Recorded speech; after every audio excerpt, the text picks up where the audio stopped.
যুক্তরাষ্ট্রের আন্তর্জাতিক উন্নয়ন সংস্থা ইউএসএআইডির কার্যক্রম সংকুচিত করতে কঠোর পদক্ষেপ নিচ্ছে ট্রাম্প প্রশাসন। সংস্থাটির দুজন সাবেক জ্যেষ্ঠ কর্মকর্তার অনুমান, এই সিদ্ধান্তের ফলে ইউএসএআইডির প্রায় 4,600 কর্মীর বেশিরভাগকেই প্রশাসনিক ছুটিতে পাঠানো হতে পারে। গত 20 জানুয়ারি দ্বিতীয় মেয়াদে যুক্তরাষ্ট্রের প্রেসিডেন্ট হিসেবে শপথ নেওয়ার পর থেকেই ট্রাম্প বিভিন্ন সরকারি সংস্থার কার্যক্রমে কঠোর পরিবর্তন আনছেন। ইউএসএআইডির ওপর তার নজরদারি আরও জোরদার হয়েছে। ক্ষমতা গ্রহণের পরপরই তিনি 90 দিনের জন্য বিদেশি সহায়তা কার্যক্রম বন্ধের ঘোষণা দেন।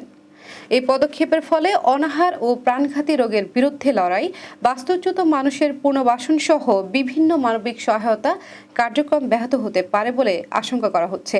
ট্রাম্প প্রশাসনের এমন সিদ্ধান্ত আন্তর্জাতিক মহলে ব্যাপক প্রতিক্রিয়ার সৃষ্টি করেছে।